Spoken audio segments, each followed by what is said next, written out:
Tuvimos 6 décadas de estabilidad y de progreso,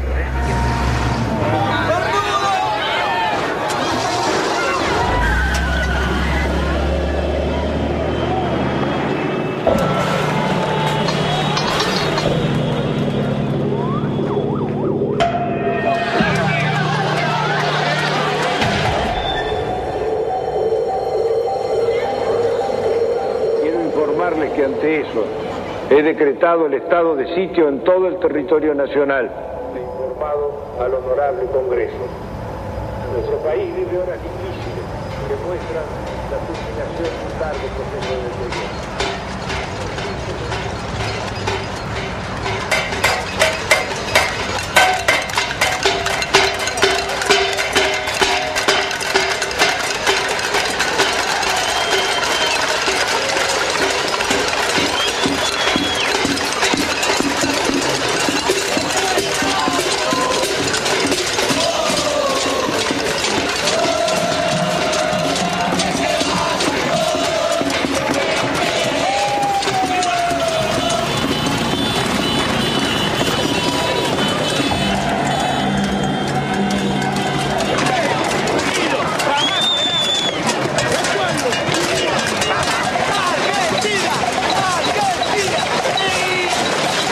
Después de muchos años, cuando el país parecía sumido en la apatía, estalló la insurrección.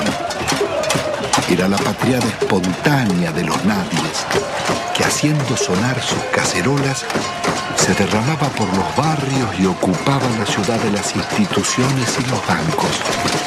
Terminó de hablar y la gente se volcó espontáneamente. Acá no convocó nadie. Yo tengo 50 años, hace un mes y medio que no trabajo y laburé todos los días de mi vida, todos los días. Porque no quiero el estado de sitio, porque no quiero ser una súplica del Fondo Monetario Internacional. Es un modelo que no va más, se tiene que ir de la Rúa y con él todos los delincuentes que lo apoyan.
pueblo no se va. Son trabajadores, amas de casa, empleados, jubilados y estudiantes, herederos de aquellos que por décadas habían desafiado dictaduras y persecuciones, soportado ajustes y en democracia traicionados. ¿Qué había pasado en la Argentina? ¿Cómo era posible que en una tierra tan rica se sufriera tanta hambre? El país había sido devastado por un nuevo tipo de agresión, ejecutada en paz y democracia. Una violencia cotidiana y silenciosa dejaba más víctimas sociales, más emigrados y muertos que los del terrorismo de Estado y la guerra de Malvinas.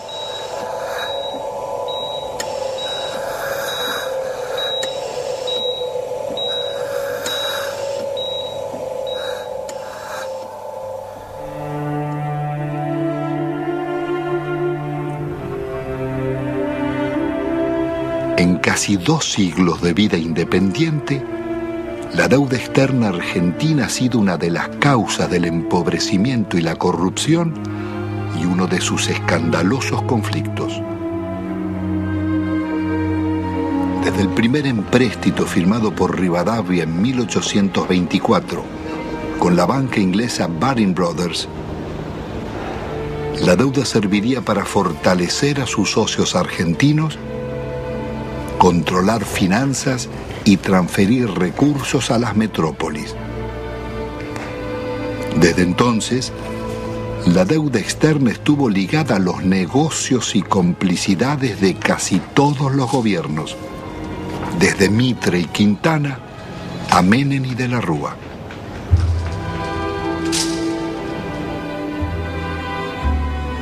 La política del endeudamiento fue gestando en la Argentina generaciones de tecnócratas y funcionarios más dispuestos a servir a bancos y corporaciones internacionales que a defender su país. Moldeados en Harvard o Chicago, Oxford o Buenos Aires, sus retratos decoran las galerías oficiales. Allí están colgados desde lobistas del siglo XIX, como Manuel García y Belaustegui, hasta los últimos directores de la banca pública, Pedro Pou, Macarrone y Colombo. Administradores de una deuda que había nacido en los años 70 con la dictadura militar. Hemos dado vuelta una hoja del intervencionismo estatizante y agobiante de la actividad. La deuda contemporánea se inicia en forma ilegítima con la dictadura militar. A pesar de que la justicia demostrara su origen fraudulento, la presión del establishment pudo más. Desde entonces, serviría para condicionar gobiernos y enajenar el patrimonio público. Es todo un símbolo que en el Salón de los Acuerdos luzca una estatuilla de Canning, regalada por el gobierno de Su Majestad en 1857, por el honorable reconocimiento de la deuda.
alianza entre los bancos extranjeros y las corporaciones será el nuevo poder en la Argentina. Después de 7 años de plan neoliberal, el gobierno de la dictadura deja un país hipotecado con una deuda externa de 45.000 millones de dólares. La mitad es deuda privada. Son 23.000 millones que dicen deber bancos extranjeros radicados en el país, como el Citibank, el Fair Boston, el Chase Manhattan, Bank of America, el Banco de Italia, Londres, Español, el francés y el Deutsche, y también el Banco Río, el Quilmes, Galicia y otros.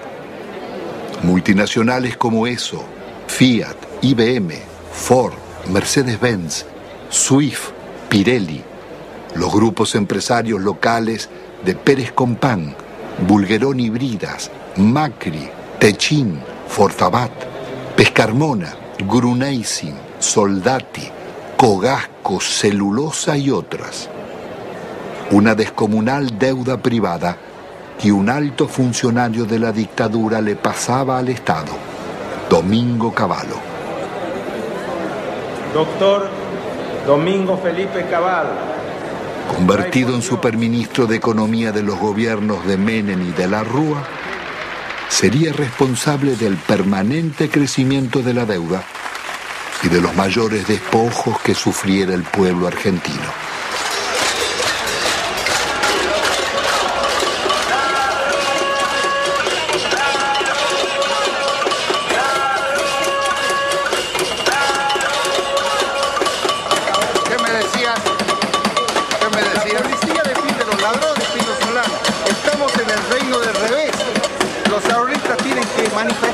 Pacíficamente en defensa de sus ahorros que han sido confiscados por el banco en complicidad con el gobierno nacional.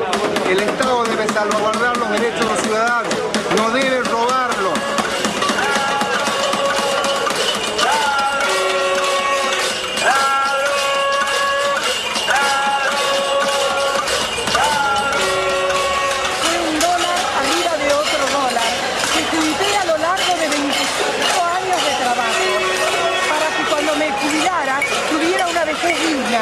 Cosa que el gobierno no me da. ¿Por qué no nos tratan los bancos como tratan a sus ahorristas en el exterior? Y yo los puse en bancos privados, porque desconfiaba de los bancos nuestros, porque ya me agarraron en el 89. Pero evidentemente soy una estúpida. Entonces, ¿qué necesitan? ¿Una bomba? Yo no soy de poner bombas, pero al menos me desahogo con la cacerola. Esta cacerola le hizo puré a mis hijos para que cada vez que la vea sepa que si me roban porque ellos son unos sinvergüenzas, pero yo luché por mis derechos. Yo soy el decano de los canutistas de Avellaneda, 65 años vendiendo diario y todos mis ahorros están en el Citibank. ¿Por qué no me lo devuelven? El gerente me dijo que me lo iban a devolver. Mentira, mentira y mentira. Y todos mis ahorros del sacrificio de mi vida los tengo ahí. Hay una deuda externa en la que los bancos le deben a la Argentina. Es una deuda inversa, en cierto modo, porque las casas matrices tienen que hacerse cargo de los depósitos bancarios.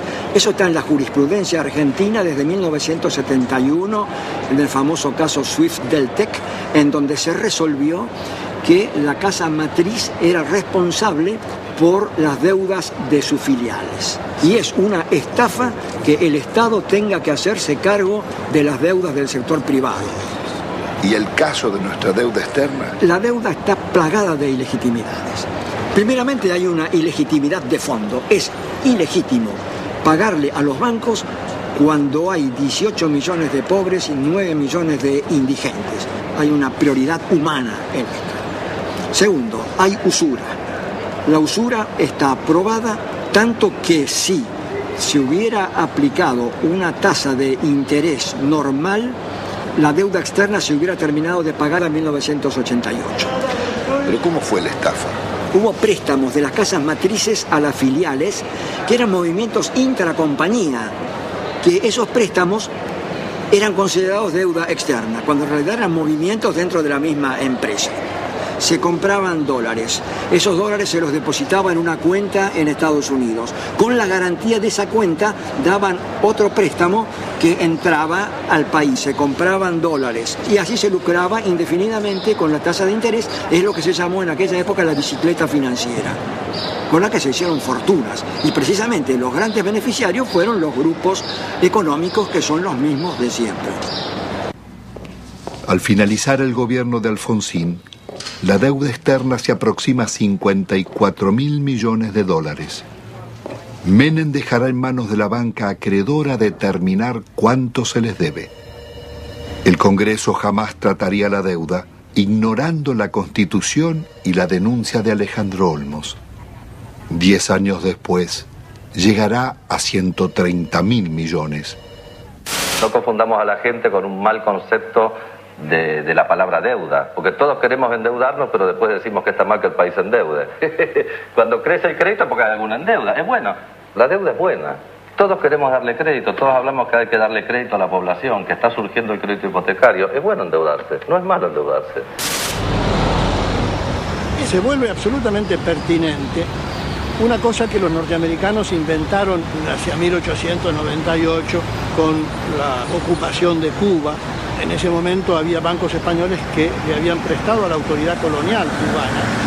Los norteamericanos dijeron, si el pueblo de Cuba no ha sido beneficiado por estos préstamos, no hay deuda. En 1923, cuando un banco británico, entonces el Royal Bank of Canada, le prestó a un tiranuelo de Costa Rica que se llamaba Tinoco unas uvas que estos utilizaron para sí mismos. El Royal Bank of Canada pretendió que Costa Rica le pagara y se produjo un pleito y el árbitro resultó ser un expresidente de los Estados Unidos, el presidente William Taft. El presidente Taft resolvió el litigio diciendo hay deuda, pero hay una deuda privada y no una deuda pública, porque no hay deuda pública si no hay un público, el público como destinatario, como beneficiario. Son actos que de ningún modo han beneficiado al público, más bien todo lo contrario. Han hecho que la persona que compra en un supermercado y paga el IVA resulte el quien paga finalmente estas deudas privadas de grandes empresas, de grandes compañías o de gente en todo caso muy rica. No cabe duda de que la deuda privada irregularmente estatizada, ilícitamente estatizada por el doctor Cavallo, debe ser absolutamente revisado. ¿Cómo se llama esa teoría, doctor? Se llama teoría de la deuda odiosa. Una directora del Fondo Monetario Internacional, Karen Lissaker, representando a los Estados Unidos, dijo, si aplicáramos la teoría de la deuda odiosa, toda la deuda del tercer mundo se caería.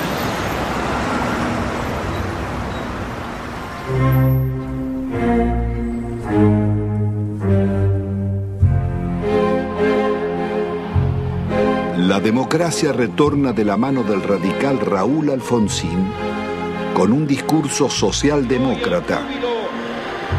Promete defender los derechos humanos, dar batalla contra la pobreza y demostrar que con la democracia se estudia, se cura y se come. Al balcón del histórico Cabildo de la ciudad de Buenos Aires, el presidente de la República, la enorme responsabilidad de asegurar la democracia y el respeto por la dignidad del hombre en la tierra argentina.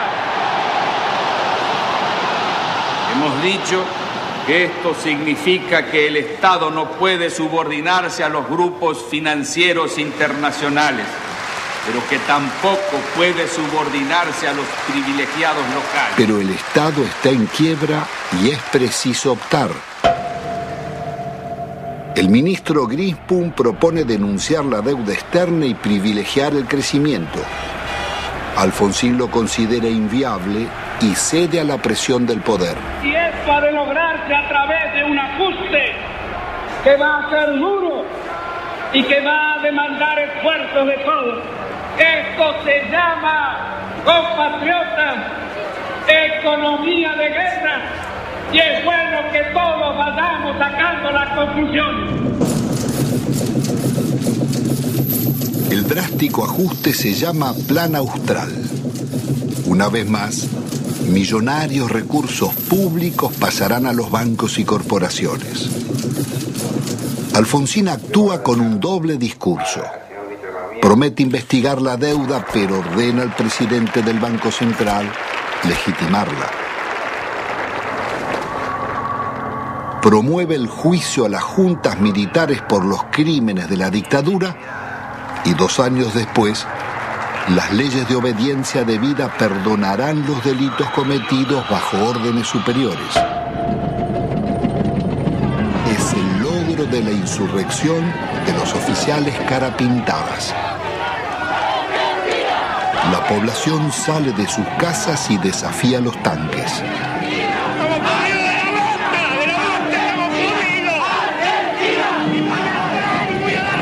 Alfonsín absolverá a los golpistas. Compatriotas, felices Pascuas. Los hombres amotinados han depuesto su actitud. Algunos de ellos, héroes de la guerra de las Malvinas, que tomaron esta posición equivocada.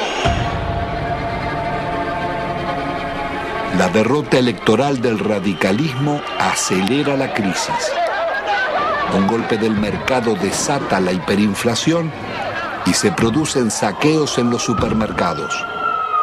He resuelto resignar el cargo de presidente de la nación argentina con el que el pueblo me honrara desde el 10 de Alfonsín debe renunciar 6 meses antes de finalizar su mandato.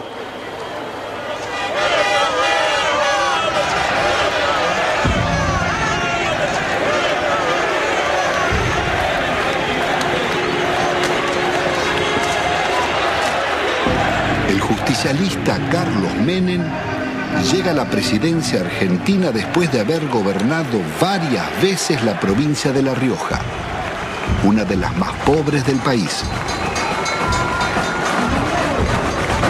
Su meteórico ascenso coincide con la caída del muro de Berlín y las ideas del consenso de Washington. De lenguaje franco y gesto de predicador, Menem promete revolución productiva y salariazo. Luce las patillas del viejo caudillo Facundo Quiroga, el tigre de los llanos.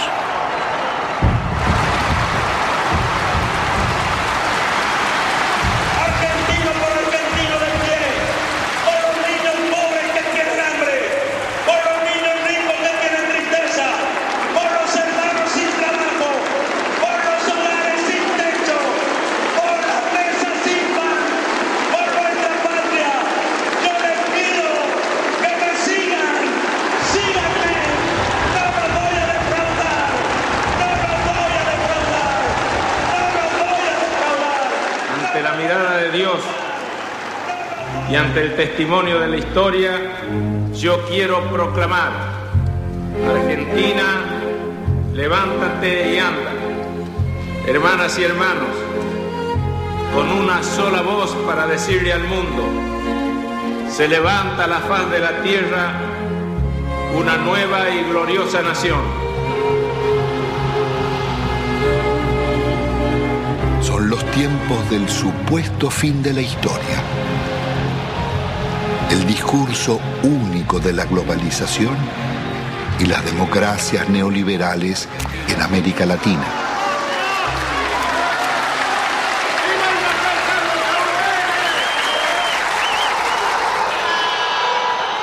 Días después, abandona las patillas y promesas reformistas y traiciona a sus votantes. El programa de gobierno será el de la minoría liberal conservadora que lidera el ex golpista Álvaro Alzogaray. Hoy todo cambió y una nueva relación ha comenzado. También una nueva forma de vivir y de pensar. Aunque todos parezcamos los mismos, un cambio decisivo y fundamental se ha instalado entre nosotros. Y es un hecho de justicia histórica que este cambio lo realice un presidente justicialista, cerrando así el ciclo que comenzó hace 40 años. Jamás nadie como Menem había osado llevar la traición como bandera, ni ejecutar con tanto cinismo acciones contra la nación. El travestismo del nuevo jefe va a pulverizar medio siglo de resistencias populares. Impone la ideología de la derrota frente al modelo global. Indulta a los jefes de la dictadura y traiciona a millones de trabajadores que soportaron la represión. Abandona el antiimperialismo popular y la política de no alineamiento de Perón y Evita para establecer relaciones carnales con Estados Unidos. Su programa será el del Banco Mundial y el Fondo Monetario.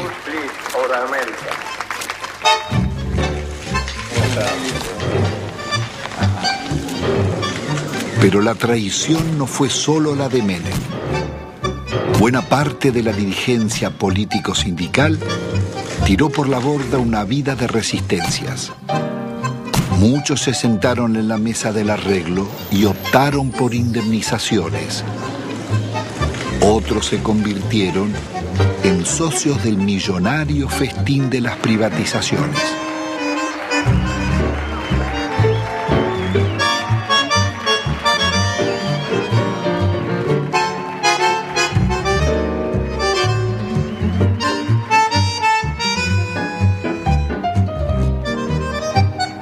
Senador Cafiero, usted que es un dirigente histórico del justicialismo, ¿cómo explica la traición de Menem?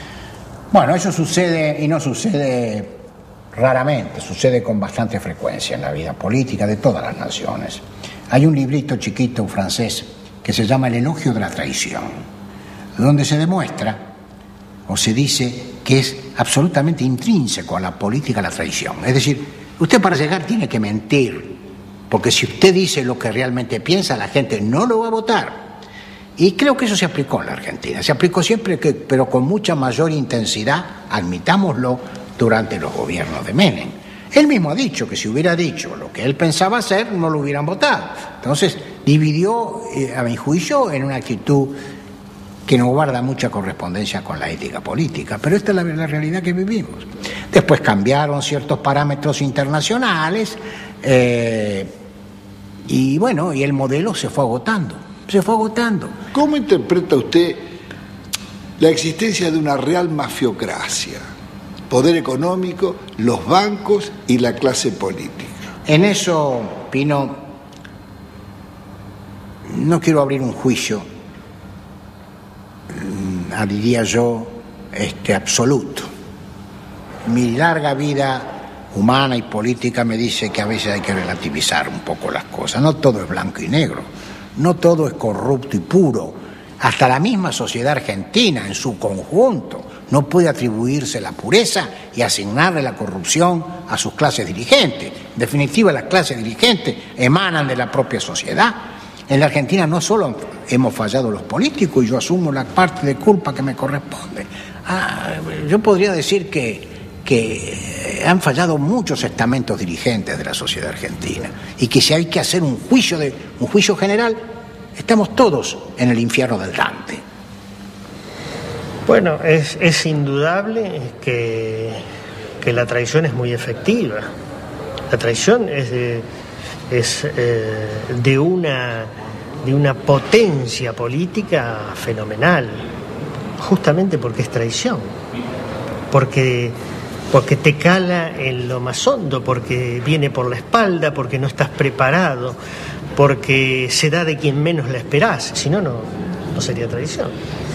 En ese sentido, el PJ es el alumno más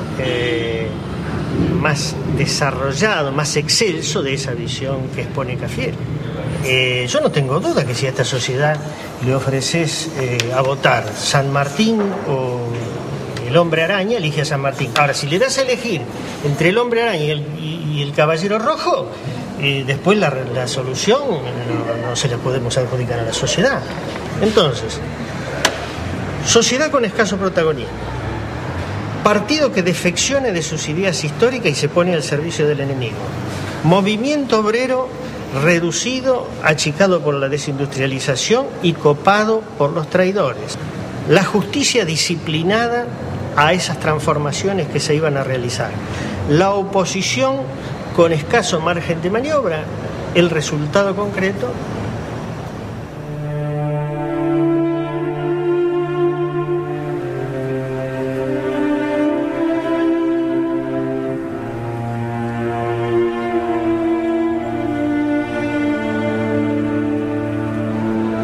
El modelo neoliberal de Menem sería inseparable de la degradación republicana y la corrupción.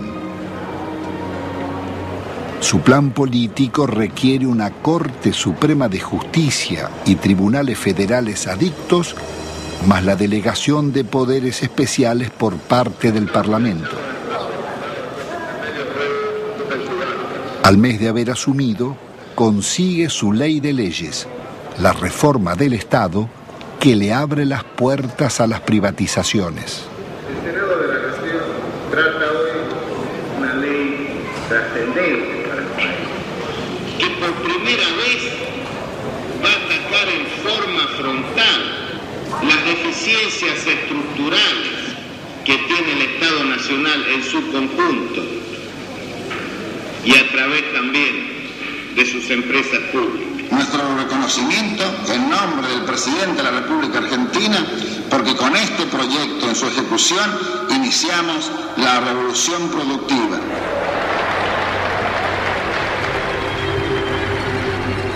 Fue un verdadero ataque a la democracia la forma en que este Parlamento trató las leyes en la era menemista. Le otorgó al Poder Ejecutivo facultades extraordinarias, poderes omnímodos, la suma del poder público.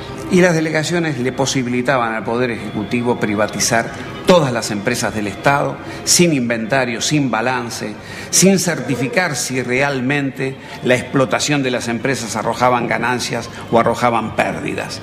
Significó ni más ni menos que la votación, un verdadero apoyo al saqueo de los bienes del Estado. ¿Y quiénes la votaron? La votaron los justicialistas, la honorable complacencia radical, lo tengo muy presente, al Chacho Jarolaski ordenando a muchos de sus legisladores que se retiraran del recinto para que el justicialismo pudiera aprobar estas leyes. Pocas veces se van a dar tantos factores para que una minoría tome el poder sin tirar una bomba, como lo hicieron, sin disparar un solo tiro. Esto surge claramente en la participación de Álvaro Sogaray en el tema de la ley de reforma del Estado. El instrumento que le está dando el poder a Menem, un poder absoluto, dictatorial, un poder que no tenía Videla, que no tuvo Videla. Se lo estaba diciendo a todos al Sogaray. Le decía a los propios justicialistas que estaban participando de un capítulo extraordinario. Por primera vez iban a tener el poder, no importa si los votos eran del pueblo o votos peronistas. Ese poder lo iban a tener los mismos que proscribieron, los mismos que fusilaron, los que masacraron. Eso es lo que estaba diciendo Álvaro Sogaray. ¿Hasta dónde? Es un límite. ¿Qué cosas eran capaces de hacer? Bueno, esto y más. Es más, siguieron haciéndolo. Porque acá hubo denuncias sobre la privatización de YPF. Hubo denuncias. El diputado Luis Ade dijo que en el Senado habían pagado una coima de $8 millones. Después se corrigió en la misma sesión.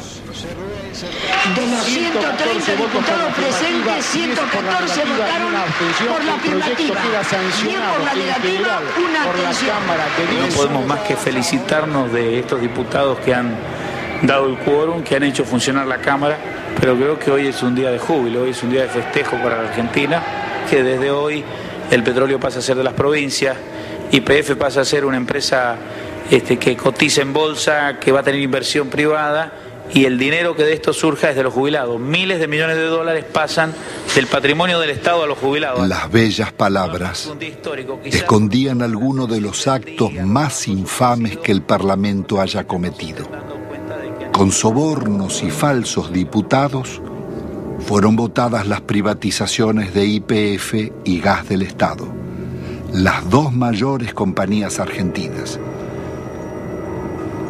No solo el país perdía las empresas que más habían invertido en su industria, sino que los jubilados y trabajadores serían estafados. La oposición no bastó para impedirla. Diputados disidentes del justicialismo formarían el Grupo de los Ocho. Reformar el Estado no es privatizar. En un país en emergencia no se puede empezar despidiendo trabajadores. Otras voces opositoras al despojo de la petrolera fueron amenazadas o agredidas. En mayo del 91, por ratificar ante la justicia las denuncias contra Menem y el remate de YPF, fui víctima de un atentado con 6 tiros en las piernas. La corrupción de Menem es una locura, la privatización de YPF. Es un robo fenomenal lo que está. ¿Cómo no va a haber corrupción si surge de los hechos? Surge de las privatizaciones. ¿Cuáles son los estados patrimoniales de los hombres que votaron esto? Me refiero a los que conducían. Hay que verlos. Uno no ha visto acá pagar, abrir portafolios y pagar dólares. Uno no lo ha visto. Sin embargo, no está desmentido. De modo que cuando existen consultoras, cuando hay tanto dinero para ganar más dinero, cuando hay negocios mientras la sociedad está distraída, mientras existían los hombres que pregonaban las conveniencias de que las empresas del Estado pasaran o nos olvidamos de Neusta. Y tenían alto rating, no solamente los políticos, En este cambio tenemos que incluirnos también los periodistas, los medios de comunicación. ¿Hasta cuándo vamos a aguantar tantas estupideces? Instrumentos extraordinarios como la televisión y la radio en manos de idiotas para generar pueblos idiotas. ¿Hasta cuándo? El Congreso de la década mafiosa, el que votó las leyes más vergonzosas y antinacionales, tuvo que sesionar rodeado de cordones policiales. Fueron tantos los atropellos contra el pueblo que todas las semanas se oyeron sus reclamos. Llegaban jubilados, maestros, empleados estatales, estudiantes, obreros y desocupados de todos los gremios.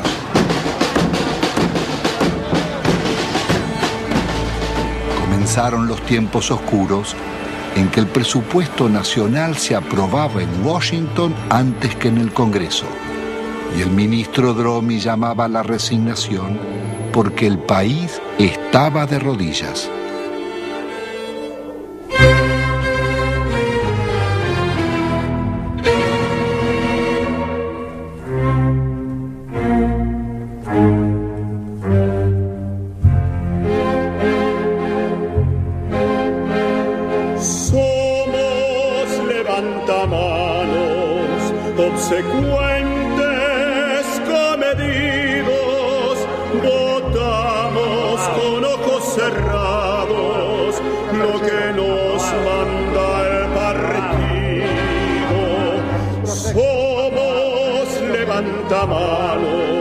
Legislamos con olvido y al votante traicionamos a pesar de los silbidos.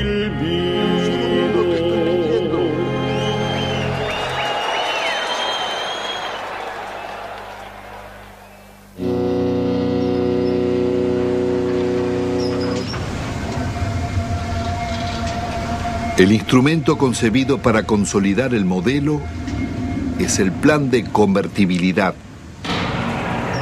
Abre las importaciones e impone por ley una mentira. Un peso vale $1. Logra detener la inflación, pero deja indefensa la industria nacional. De producir el 95% de lo que consumíamos y exportar máquinas, tornos, trenes y electrodomésticos, pasamos a importar telas, carnes, lácteos, frutas o pastas.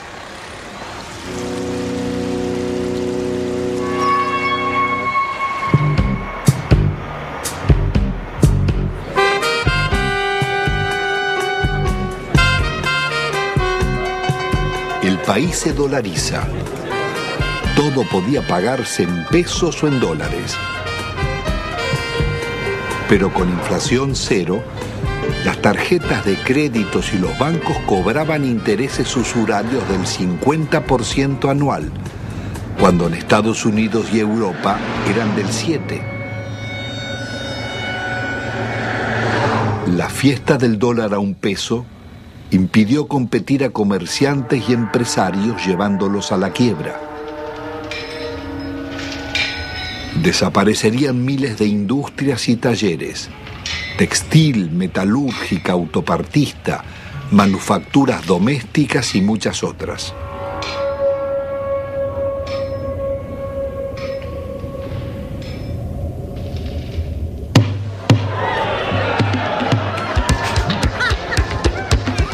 Fueron los años farandulescos de la exhibición de fortunas mal habidas. Tenemos que tratar de no robar por lo menos 2 años. Es lícito la coima, es lícito apropiarse de lo ajeno. Y si alguien tiene que meter la mano en la lata, la ponga despacito y chiquitito, que no se vea. La vida se privatiza y se amuralla. Nace el país de los custodios y los countries, el de los ricos y famosos. ¿Usted es peronista? Siempre fui. El pizza con champán.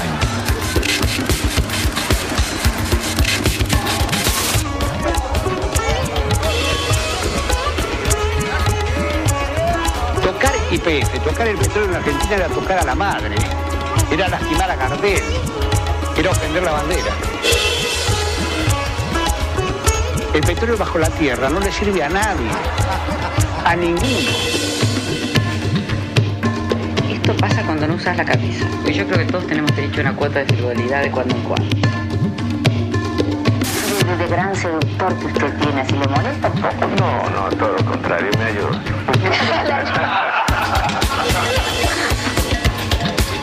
Perdón, mi amor, porque realmente hace calor acá, ¿eh? Qué guapo que es. Cómo mejoran la estética los políticos, ¿eh?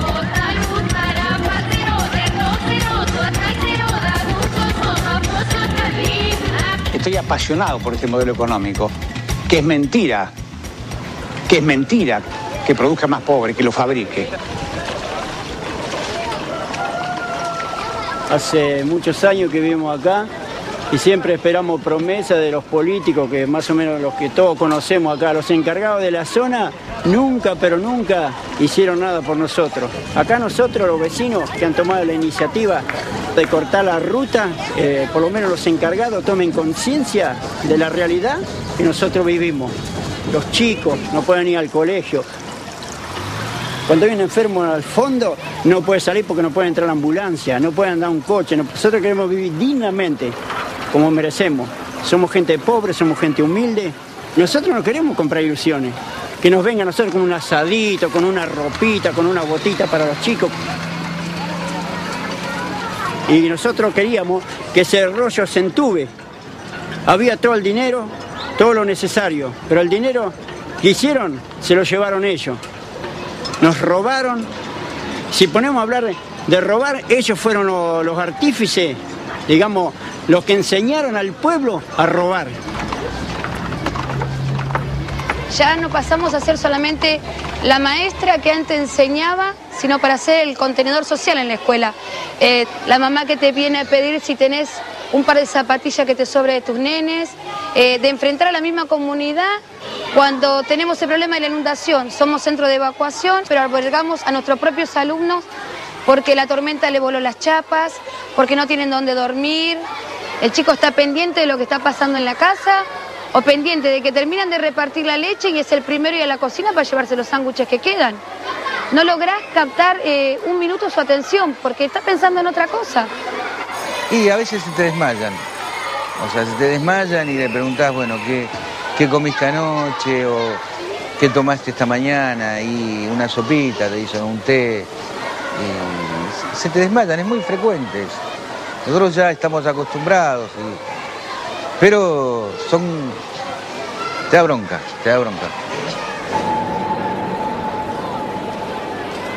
El plan de convertibilidad integraba un proyecto de dominación funcional al pago de una deuda externa que era incobrable.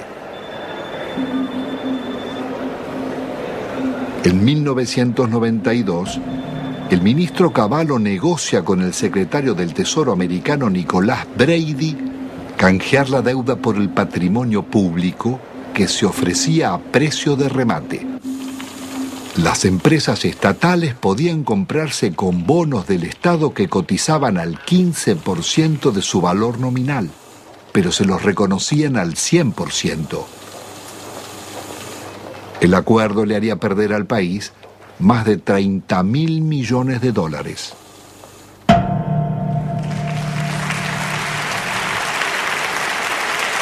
El gobierno de la Nación Argentina cumplimenta esta noche 7 cabalísticas privatizaciones, 7 sectores estratégicos del quehacer nacional. Encaramos las privatizaciones de la televisión, de los teléfonos, de instalar el sistema del peaje, de instalar la concesión vial o la concesión ferroviaria, también de privatizar las radios y de incorporar, por supuesto, la privatización de la empresa estatal de la aeronavegación. Nosotros hemos ideado un decálogo que dentro de unos días se conocerá, que es el decálogo menemista de la reforma del Estado. El mandamiento 1 son palabras de Menem, él no lo conoce aún. El mandamiento 1 está extraído de sus muchos discursos, dice así: nada de lo que deba ser estatal permanecerá en manos del Estado.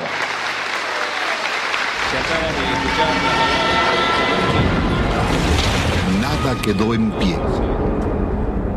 No importaba qué eran ni cuánto valían, ni cómo o por qué debían venderse.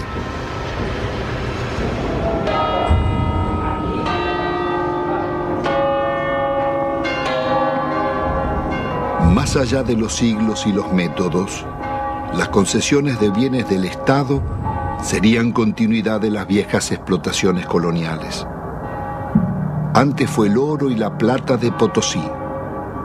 Hoy las ganancias del petróleo, el agua o las comunicaciones. Las compañías extranjeras hicieron en nuestro país lo que no les hubieran permitido hacer en los suyos. En términos de incumplimiento de las obras de inversión, se les perdonaba. Si no lo hacían o si no se aumentaban las tarifas, como se hizo en la Panamericana, para que el usuario le financie la inversión. No se les exigió capital propio. A mayor riesgo, mayor ganancia. En la Argentina, a nulo riesgo empresario, ganancias descomunales. Duplicó o triplicó en dólares la tarifa. Apenas 26, o sea, el 13% de ese total, se llevaron casi el 60% de estas utilidades. Telecom en la Argentina, una utilidad media en todo el periodo del 15%, Telefónica del 16%, las 10 operadoras internacionales más importantes del mundo, entre las cuales están Telefónica y Telecom, rentabilidad promedio 5,4. Estas mismas empresas, que acá son tan rentables, son públicas en sus países de origen. Las empresas argentinas se vendieron sin deudas. El Estado se hizo cargo de 150.000 despidos exigidos por los concesionarios. Las principales inversiones vinieron de España y Francia. Entel se vendió por la quinta parte de su valor a Telefónica y Telecom. La endeudaron por 6.000 millones de dólares. Aerolíneas Argentinas daba beneficios y tenía 37 aviones. Fueron hipotecados por Iberia para comprarla. Aerolíneas terminó vaciada. La empresa de agua fue tomada por un consorcio europeo liderado por las compañías Suez y Vivendi. La endeudaron en 8 veces su capital. Obtuvieron rentas excepcionales y no realizaron las obras convenidas. 800.000 personas quedaron sin agua potable y 1 millón sin cloacas.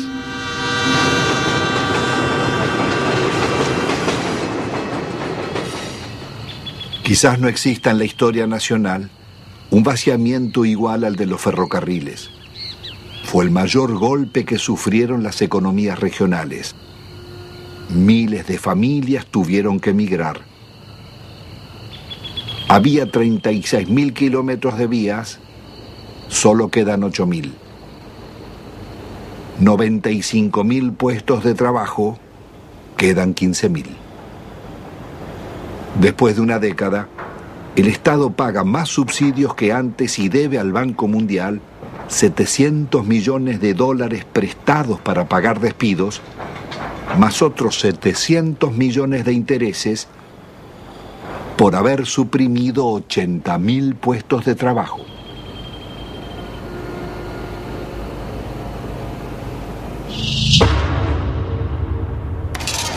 Cuando se hicieron las privatizaciones, no había subsidio para nadie, al contrario, el argumento para privatizar ferrocarriles fue el déficit. Hoy están subsidiados hidrovías, los ferrocarriles, los concesionarios viales. La magnitud del subsidio recibido por las rutas nacionales fueron 1.100 millones de dólares. Y dejaron de pagar 980 millones de dólares de canon. O sea, se robaron 2.000 millones de dólares. Deben pagar un canon por el uso económico de un bien público nuestro como sociedad. Ninguno pagó el canon. ¿Quién no pagó? Ninguno, ni los concesionarios viales, ni el Correo, ni Aunequian. Sistemáticamente la seguridad jurídica en Argentina fue unilateral, es para las empresas. Pues, siempre que renegociaron en contra de los usuarios y consumidores. ¿Cuál es la razón para que siga funcionando semejante impunidad? La política. Y los negocios políticos y los acuerdos políticos. Las privatizaciones se hicieron a la medida de las corporaciones. La patria contratista financió todas las campañas electorales, todos los gobiernos, todos los golpes de Estado y realizaron todas las obras públicas.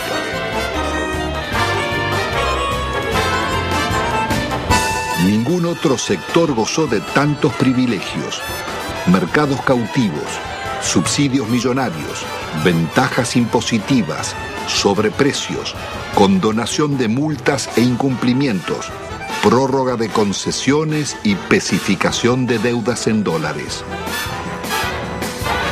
Fueron expertos para no cumplir los contratos con el Estado, defraudarlo, litigar contra él. Estos son Sogma y Sideco de Macri, Bridas de Bulgeroni, Loma Negra de Fortabat, Pecom de Pérez Compán, Techín de Roca, Benito Rollo, Pescarmona y otras.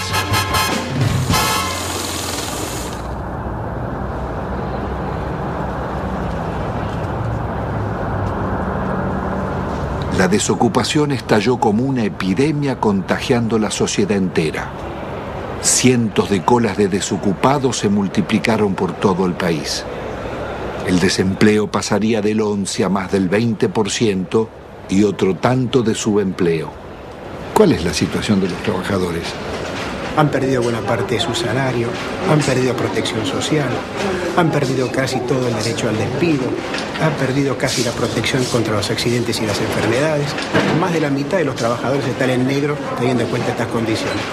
Se ha llegado prácticamente a la desprotección más absoluta propia de los países más atrasados de la Tierra.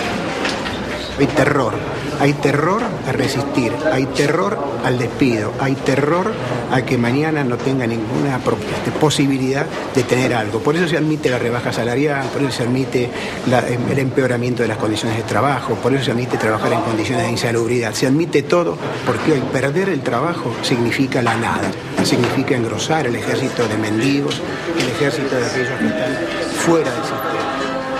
Es terrible porque la situación lleva a depresiones. En el país latinoamericano que tuvo los más avanzados derechos sociales, decenas de miles de necesitados acuden a la iglesia de San Cayetano, patrono del trabajo, pidiendo ayuda. Gracias al Señor nuestro Dios. Es justo y...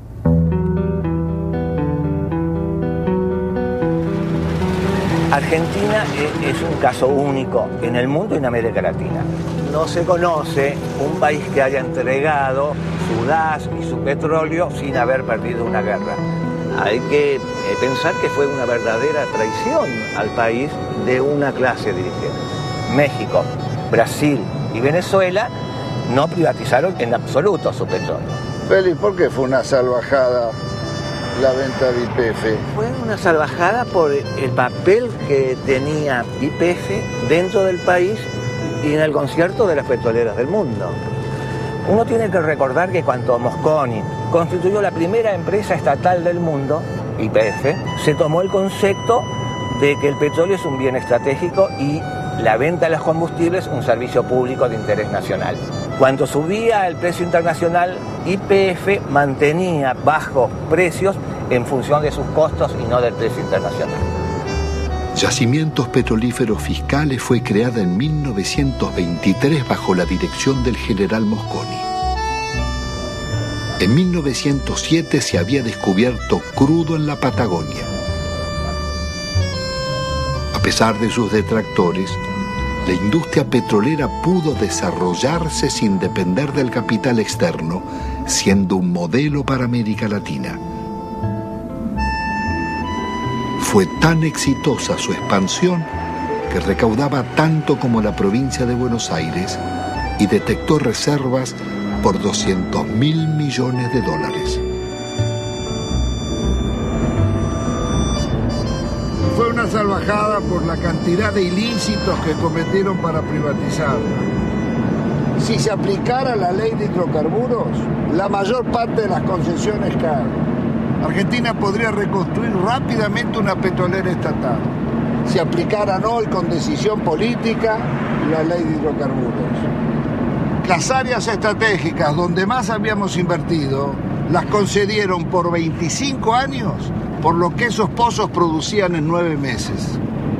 El remate fue tan grosero que Menem mismo se llevó las acciones a Nueva York para venderlas. A 19 pesos una acción que costaba 38 y 350 millones de acciones por 19 pesos tenés la estafa del país. Fue tan grande la estafa que se contrató a la empresa McKinley para que rebajara las reservas argentinas y al año siguiente se subieran al mismo nivel que se tenía anteriormente. Vendieron un área con una reserva, supongamos, 100 y la reserva del área tenía una reserva de 140. El monopolio de las 4 empresas nos ha castigado con las tarifas más caras del mundo y paga regalías de las más bajas del mundo. ¿Pero y quién controla los pozos? Sacan lo que quieren. Sí, y hacen simple declaración jurada. ¿Cómo?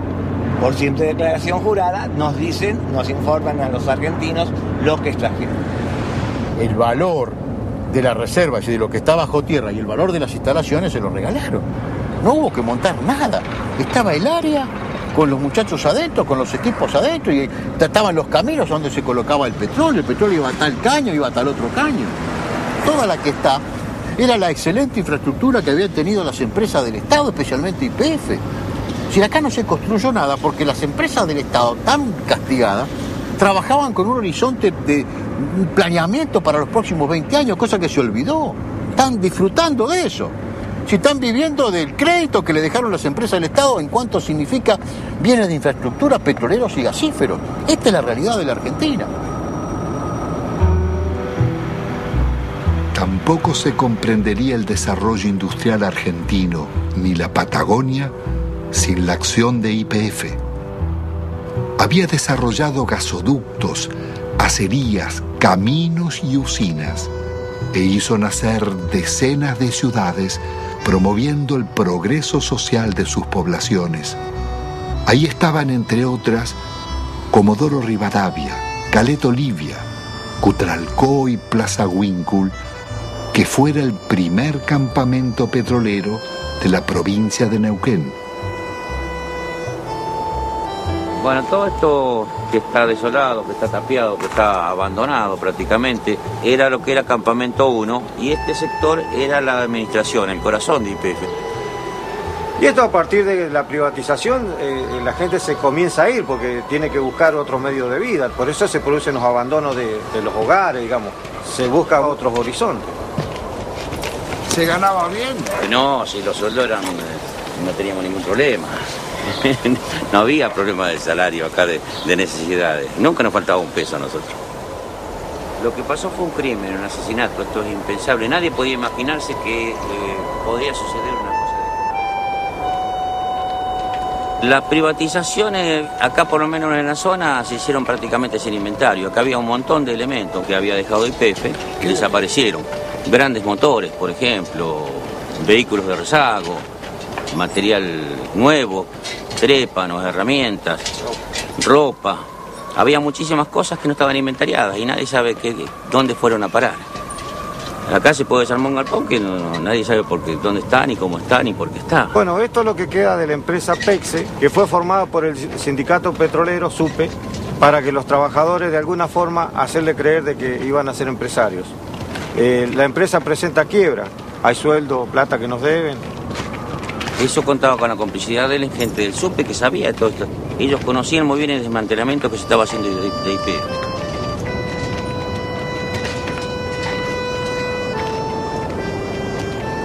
Si la gente agarraba 40, 50 mil dólares y aunque lo echaran de la empresa y le hacían por ahí hacer un curso de repostero, de computadora, de cualquier cosa, durante un año donde le estaban pagando.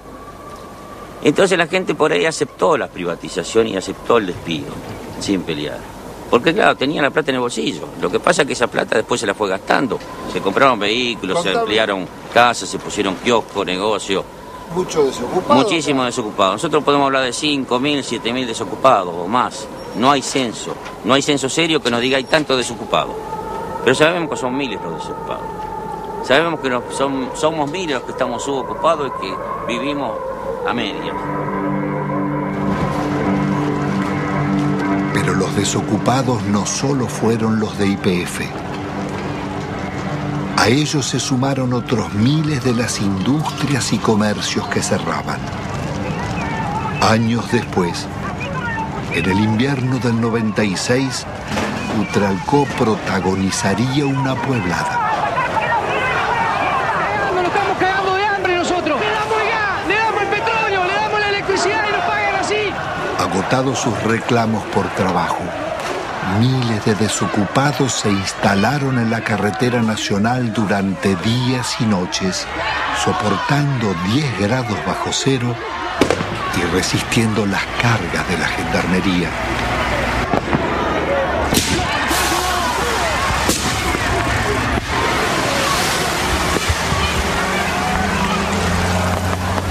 Con una victoria, estaban haciendo el movimiento piquetero y su primer corte de ruta. Me retiro del lugar y las fuerzas que vinieron conmigo también. La jueza ordenaba el retiro de la gendarmería.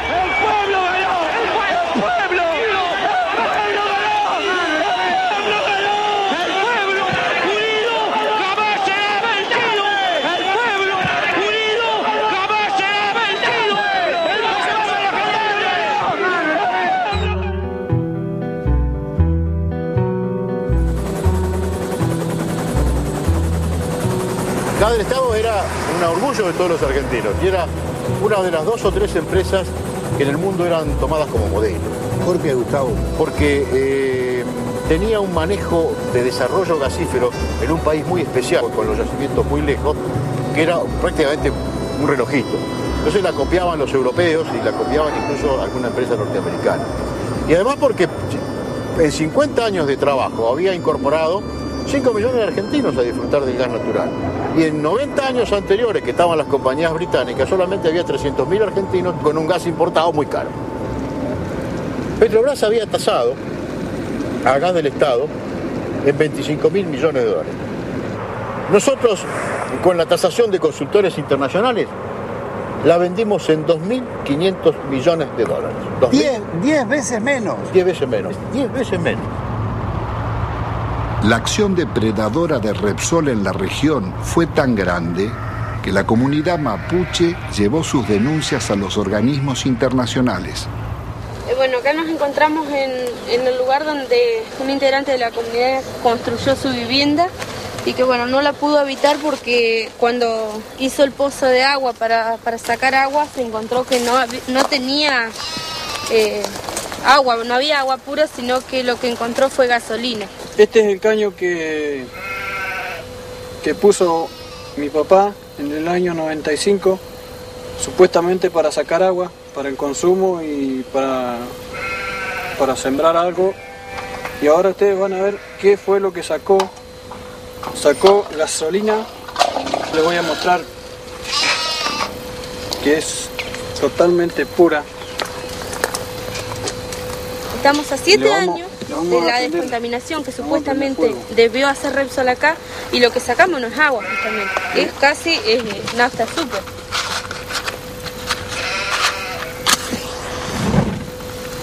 Ahí está. Esto no solamente acaba en 55 hectáreas, sino está toda la napa contaminada del agua. De acá hacia abajo, donde da el curso de la napa, el agua se va hacia abajo.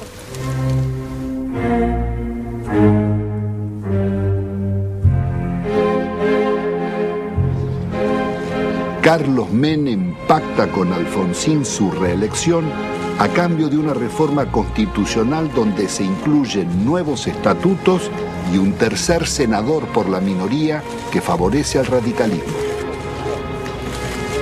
El Pacto de Olivos o Pacto del Bipartidismo se realiza sin consulta ni debate, de espaldas a la ciudadanía para garantizar la continuidad del modelo. La reforma viene a legitimar a Menem, que ha promulgado más de 300 decretos leyes, 10 veces más que en toda la historia nacional. Vaciados los partidos de propuestas de cambio y participación, poco quedó en el radicalismo y el justicialismo de sus causas fundantes. Se fueron transformando en organizaciones para el reparto de cargos públicos. Una corporación de profesionales que no reconoce ideologías y atraviesa transversalmente casi todos los partidos, sin otra lealtad que a sus privilegios.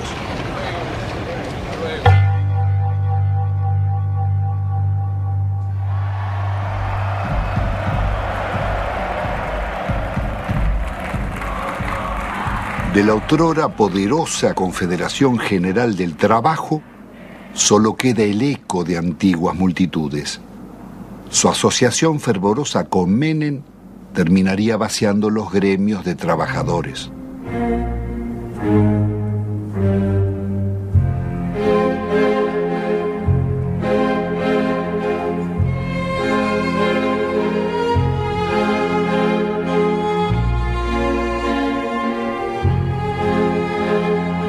Entre besos y abrazos, los gordos de la patria sindical negociaron a los trabajadores e hicieron fortunas personales.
La sociedad argentina le reprocha haber sido parte imprescindible de un pacto mafioso de impunidad que se consolidó en nuestro país en la década del 90.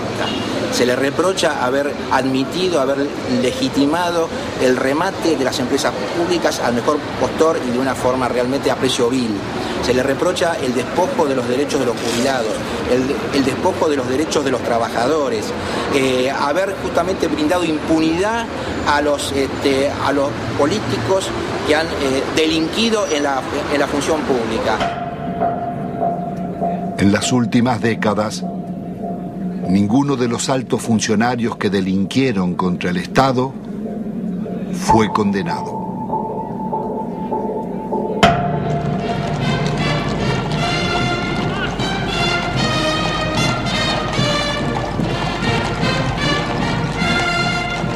Al amparo de una justicia dicta, la asociación espuria entre la corporación político-sindical y el poder económico-financiero consolidará la mafiocracia. Desempeñar con lealtad y patriotismo el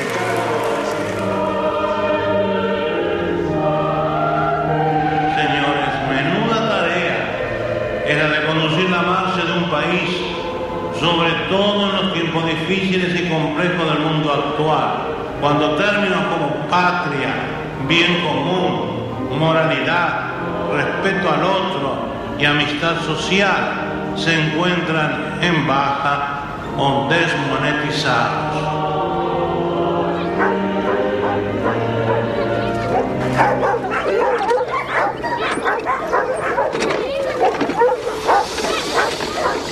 ¿Qué va a comer?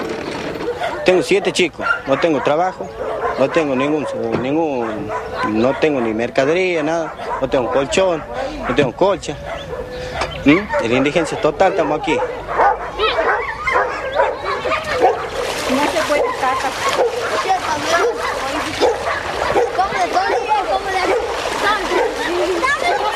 Así ya cayendo a las casillas.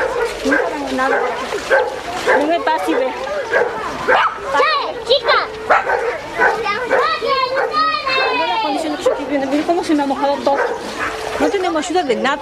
No sé, se creerá que somos perros, no sé qué se creerán que son los hijos de nosotros. A mí jamás me han ayudado con nada. Yo no tengo ningún plan, a mí no me dan ningún plan. No me pagan nada, no tengo nada. A mi chiquita les doy de comer polenta, hervido, eso les doy de comer. O mate cocido, porque no tengo. Es la verdad, no tengo. Usted mismo ve, se me moja todo porque no tengo. ¿Con qué me dan una casilla? Nadie me da una casilla. Siempre han prometido, sí, me han anotado todo, pero no me han dado nada. Nunca, a mucha gente, a la señora que está ahí, a toda ella. Doña Mariela, usted también venga después. Tengo una cosa, no sé, mi hermana a mí me dice, andate al médico, todo, porque está muy mal, está flaca, está todo, pero sabe que yo, es una cosa que yo ya no aguanto más, porque la situación como está, que no hay trabajo, y que yo no tenga que darle de comer a mi hijo, a mí me duele un montón. Tiene que ella me pregunta, mamá, ¿qué vamos a comer? Y yo, ¿qué les voy a contestar? No hay, no tengo. Ellos no entienden, son chicos, pero uno le tiene que decir la verdad. Tiene que decir la verdad, pero bueno, a mí me duele decir que no tengo que darle de comer, pero es la verdad.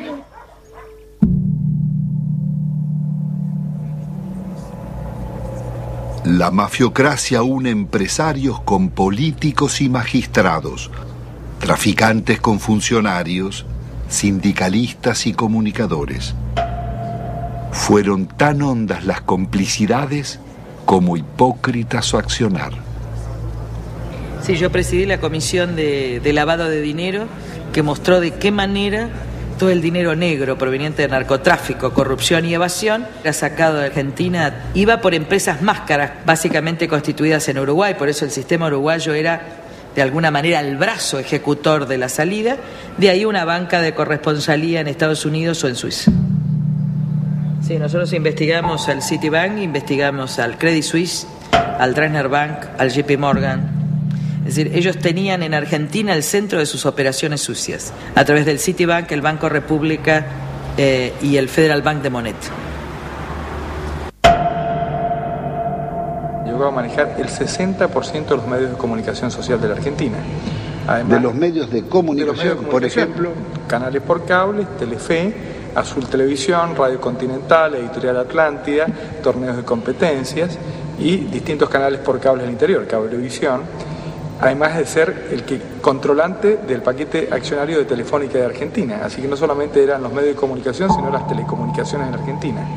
Obviamente con una fuerte llegada al poder político y sobre todo a la Suprema Corte. Recordemos el famoso fallo de la Suprema Corte para habilitar el rebalanceo de tarifas telefónicas que benefició a Telecom y a Telefónica de la competencia internacional.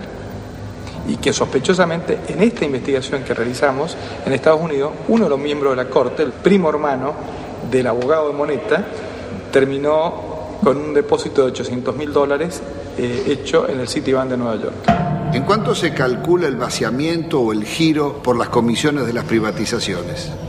Entre 5.000 y 10.000 millones de dólares. ¿Y quiénes son los responsables? Hay 3 personajes centrales: Cavallo, Menem y Cohen. Es decir, en el periodo de los últimos 10 años. Y un banco lavador, el Banco General de Negocios. Ahora, también detectamos nosotros coimas pagadas al gobierno de Alfonsín, básicamente al Banco Central de la República Argentina, por parte del BCCI, un banco lavador de narcotráfico que después financió el 80% de la campaña de Menem. Queda clara la complicidad entre la clase política, el narcotráfico y finalmente la política también de exacción.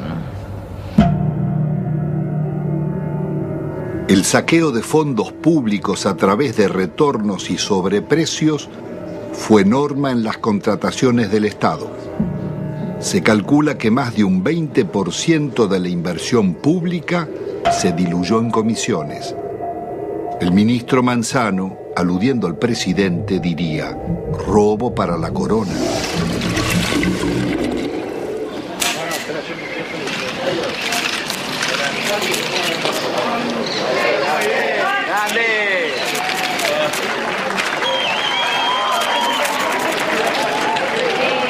Presidente, ahí, presidente.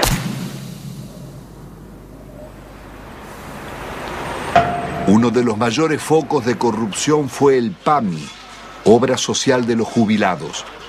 La oscura trama delictiva de contrataciones con empresas pertenecientes a funcionarios sobrevivió varios gobiernos.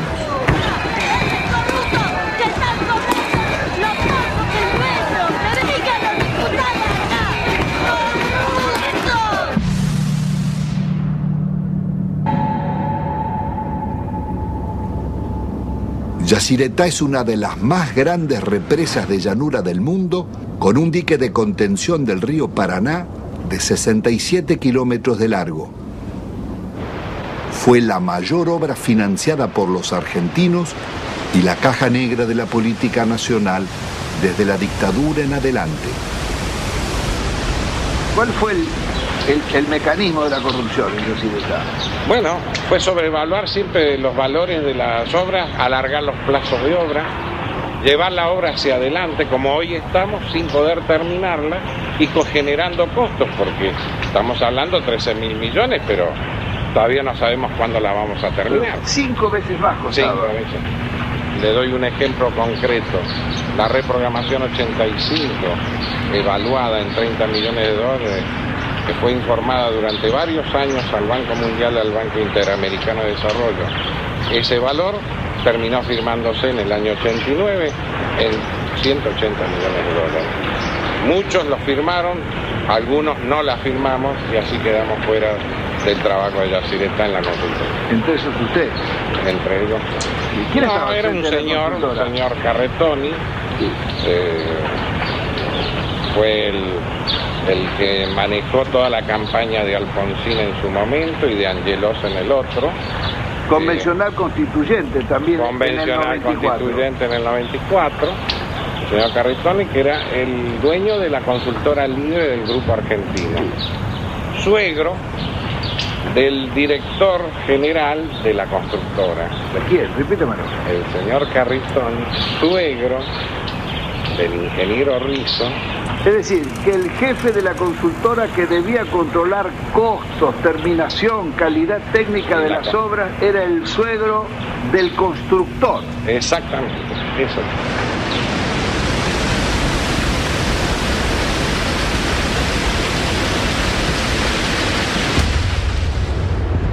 La Argentina enviaba armas rumbo a Ecuador en guerra con Perú, en momentos en que la Argentina era garante de la paz entre Ecuador y Perú. Violábamos también con armas hacia Croacia y hacia Bosnia, violábamos la disposición de Naciones Unidas para esta maniobra: fabricaciones militares, conducción del ejército argentino, fábrica militar de Río Tercero, por donde pasaron la mayor cantidad de armas que venían desde el norte argentino con zona liberada.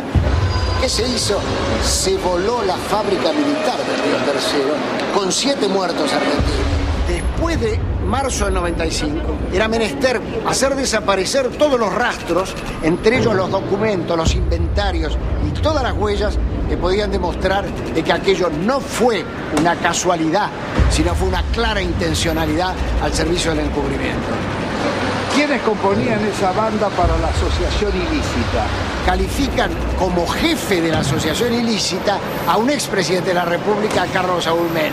La lista no es aquí terminante, ¿no? Hay muchos más, pero hay también algunas circunstancias como estas. Los suicidios, muertes accidentales. Se cae un helicóptero enfrente al hipódromo argentino en el campo de polo, donde muere uno de los hombres claves. El general Juan Carlos Andreoli. Se suicida con mano invertida el capitán Estrada, hombre que ha formado parte de las bandas del terror en los tiempos horrorosos en la República Argentina. En este cuadro, lo que hoy falta investigar es dónde está la plata que se robaron. Carlos Menem, su cuñado Emir Yoma, Cavallo y otros involucrados en la causa del contrabando de armas serían arrestados. Pero la Corte Suprema los dejaría en libertad. El delito impregnó la diligencia en todos sus niveles. Ministros, jueces y altos funcionarios fueron llevados a la justicia por causas de corrupción, como los justicialistas Alberto Coan, Gerardo Sofovich, Juan Carlos Alderete, Matilde Menéndez, María Julia Elzogaray, Carlos Grosso, Claudia Bello, Triaca, Dadone, Grisanti, Amira y Emir Yoma, Vico y Espadone, los funcionarios radicales Del Conte, Mazorín y muchos otros, y los candidatos presidenciales Angelós y Masachesi.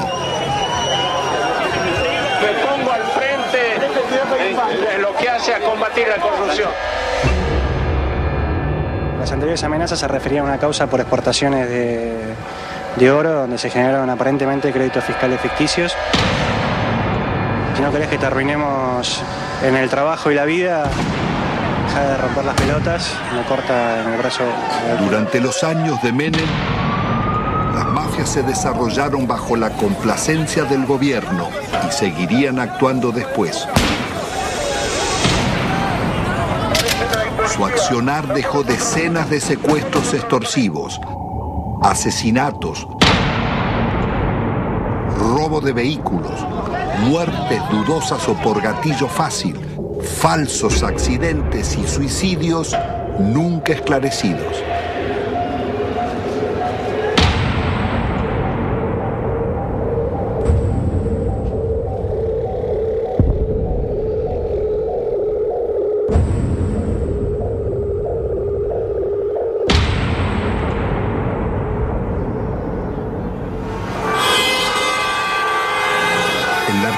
De los grupos mafiosos, la campaña mediática de la Alianza promete trabajo y lucha contra la corrupción, respetando el modelo económico y la deuda externa. Integrada por el Partido Radical y el Frente de Centroizquierda Frepaso, propone investigar a funcionarios, pero sin tocar la macrocorrupción de las privatizaciones ni el despojo financiero del país. Fernando de la Rúa y Carlos Álvarez derrotan al candidato justicialista Eduardo Duhalde.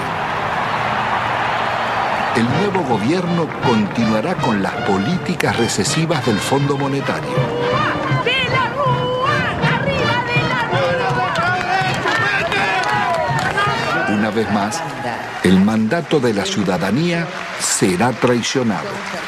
Rebaja de salarios públicos y aumento de impuestos.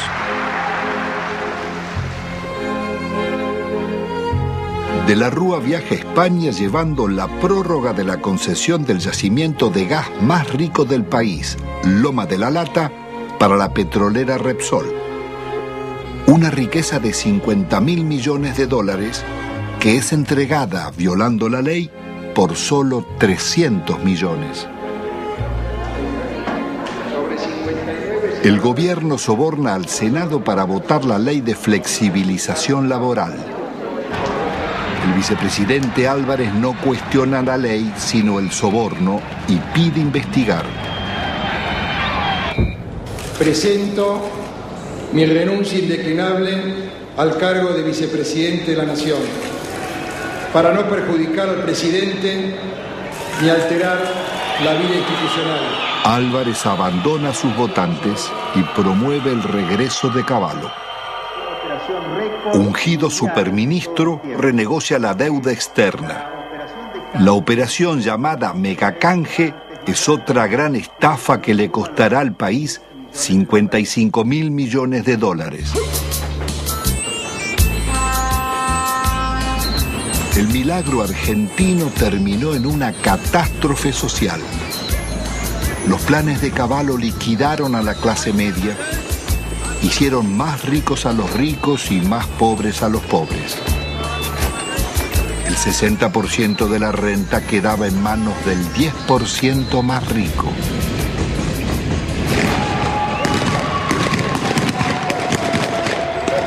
Está padeciendo la gente tiene hambre, somos guerrilleros, mira la arma que tenemos. De la Rúa opta por la represión. 2 jóvenes desocupados son asesinados en Corrientes al desalojar un puente. Otros 3 piqueteros baleados en Salta y Jujuy. Jamás un presidente constitucional había dejado tantos muertos en tan poco tiempo.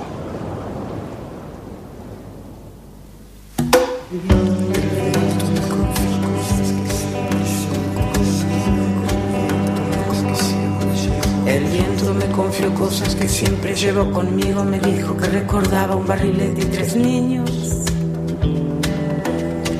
Que el sauce estaba muy débil, que en realidad él no quiso. Que fue uno de esos días que todo es un estropicio. Iba cargado de culpa y seguía confesando. En su lomo de distancia no cabalgaba ni un pájaro. Era un fantasma ese viento, un alma en pena penando, y en ese telar de angustias tejió sus babas el diablo. Aquí se pudo prever con exactitud qué iba a pasar luego de cada ajuste económico que existía en el país. Los famosos ajustes, estos desde la época de Alfonsín, de Menem y demás, cada ajuste significaba la irrupción en el hospital de una cantidad enorme de desnutridos, de niños desnutridos y de sus familias. Entonces era como decirse uno a otro, mira, esperemos, todos 3 meses hay que preparar cama. Venía una cantidad impresionante de chicos desnutridos. Hasta que nos hartamos y en el año 82 salimos a la calle e hicimos un gran movimiento que salió en todos los diarios y que interesó a todo el país. Pero la política siguió, la política del ajuste. Cada ajuste era una puñalada en el corazón para un médico que venía aquí, porque sabía que después de ese ajuste, 3, 4, 5, 6 meses más, los chicos que nacían en ese periodo no iban a comer. Entonces íbamos a tener esta cantidad de chicos. Y de ahí nació este documento que nosotros hicimos hace poco, que dice: otros toman las decisiones, nosotros lo vemos morir. Pero resulta que cuando nosotros empezamos a leer, traducíamos bibliografía del inglés. Entonces nosotros veíamos cómo se solucionaba, cómo le arreglábamos los líquidos, cómo le arreglábamos las sales, cómo le arreglábamos las proteínas. Y después ya, viendo que cada vez eran más y que nos sobrepasaba, empezamos a leer otras cosas. Hasta llegamos a leer un libro argentino, Juan P. Garrahan, no sé si le suena. Dice: la desnutrición no es una enfermedad socioeconómica y cultural que se soluciona poniendo a trabajar a todos los factores de la nación. Nos dice que le vamos a dar alimento, que le vamos a todos los factores de la nación. Y ahí explotó todo, ahí ya nos dimos cuenta. ¿Qué hacemos nosotros con el desnutrido mandándolo a la casa? ¿Qué hace la nación? Claro, le damos un enfoque cientificista. Claro. Pero este último año fue una explosión atómica. Nosotros teníamos 18% de chicos desnutridos en el hospital, pasó a prácticamente el 80% de chicos desnutridos en el hospital.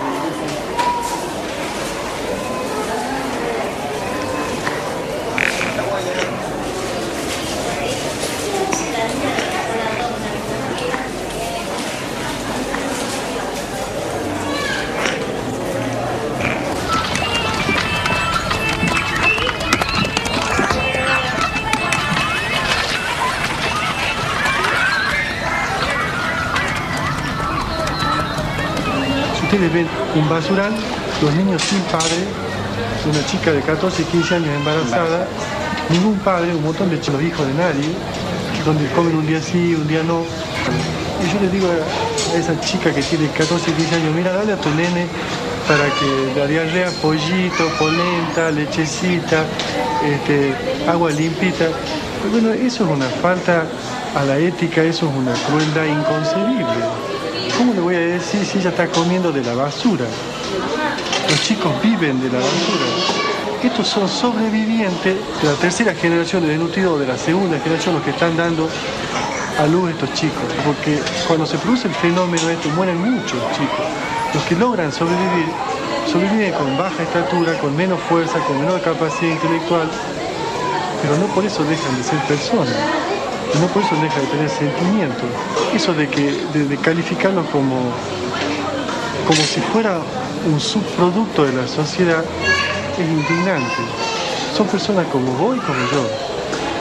No solamente desde el punto de vista de los derechos, sino desde el punto de vista de que también le duele un hijo, de que también le duele una criatura que se le muere, que se le enferma, y de que también tiene derecho a tener su casa, su agua potable, su comida todos los días, su trabajo. Los derechos, aquí hablamos de derechos humanos. ¿Qué derecho humano tiene esta persona? Se le han pisoteado todo, absolutamente.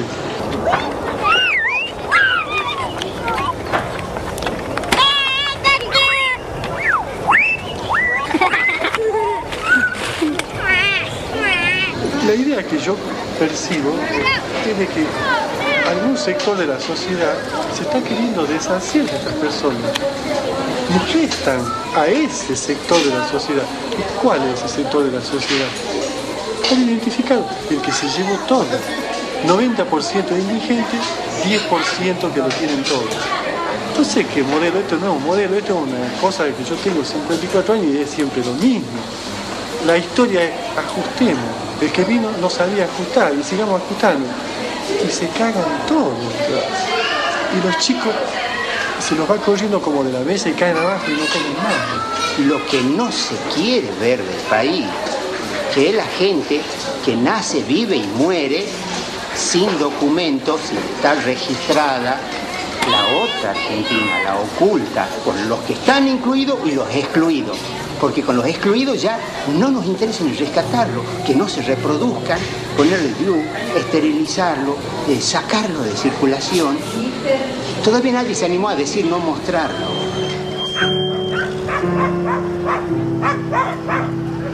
Produciendo nuestro país una riqueza alimenticia capaz de satisfacer 300 millones de personas. Los niveles de pobreza que denunciaba la película La Hora de los Hornos en los años 60 serían apenas el anuncio del genocidio neoliberal de los 90. De enfermedades curables o desnutrición, mueren cada día en Argentina 55 niños, 35 jóvenes y adultos, 10 mayores. Un promedio de 35.000 personas por año.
El país era presentado al mundo como el modelo a seguir. El Fondo Monetario homenajeaba a Menem en Washington por el milagro argentino. Presidente, esta foto para mí va a ser estupenda para mí. Para mí también. Pero la suya no sé. No sé, vamos, ya no sé. Me parece que ya le dije que una foto con el diablo siempre es peligrosa. No, por favor. La responsabilidad de nuestros gobernantes en el genocidio social no exime a los organismos internacionales ni a sus mandantes, Estados Unidos y Europa, ni a las injustas relaciones comerciales del norte con el sur. Los programas económicos neorracistas que dieron grandes beneficios a costa de segregar y producir la muerte prematura de millones de personas son crímenes de lesa humanidad en tiempos de paz. Sus autores y ejecutores no pueden gozar de impunidad.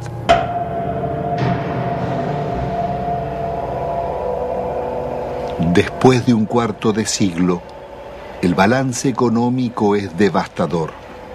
La deuda estatal y privada pasó de 7.800 a cerca de 170.000 millones de dólares, pero se ha pagado en concepto de servicios casi otro tanto y 150.000 millones se han fugado al exterior. Argentina ha perdido otros 150.000 millones por los subsidios agrícolas en Europa y Estados Unidos. Desde 1999, el crecimiento será cero y el país marcha hacia la devaluación y la cesación de pagos.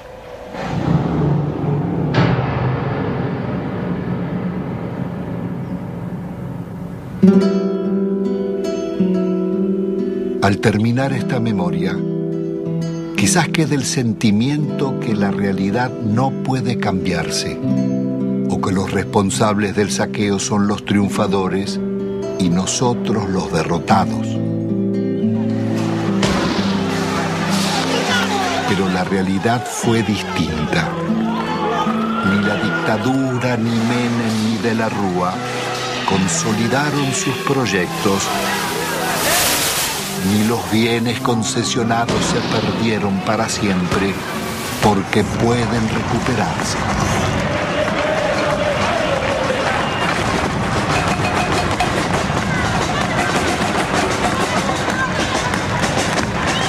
El modelo neoliberal terminó en una hecatombe.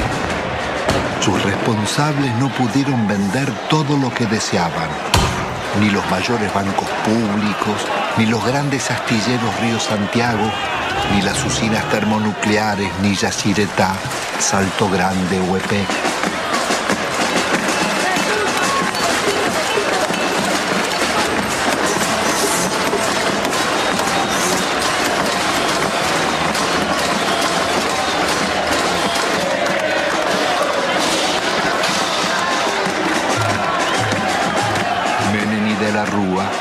Tampoco pudieron imponer la salida represiva, ni acallar las marchas del silencio ante los crímenes mafiosos y el gatillo fácil, ni frenar la permanente acción de las madres, abuelas e hijos de desaparecidos.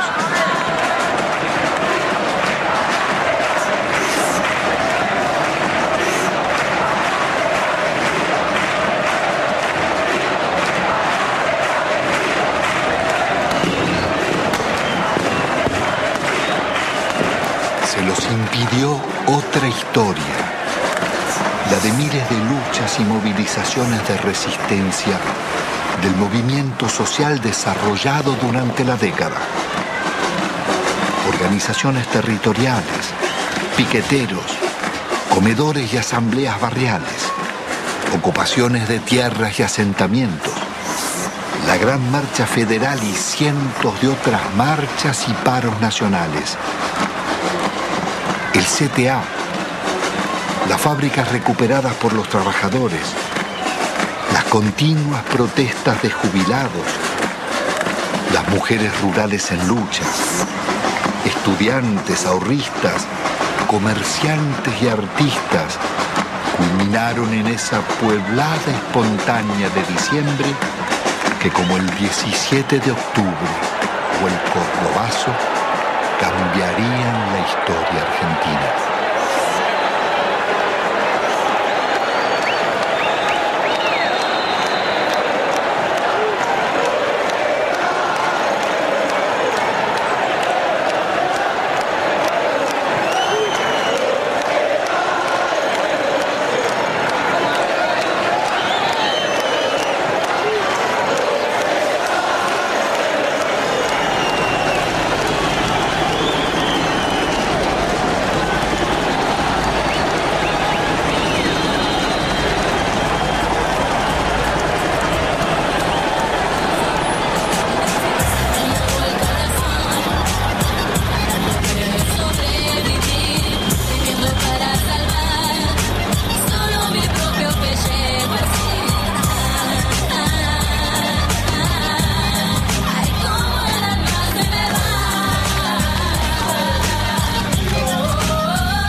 Pido milagro para nosotros la gente.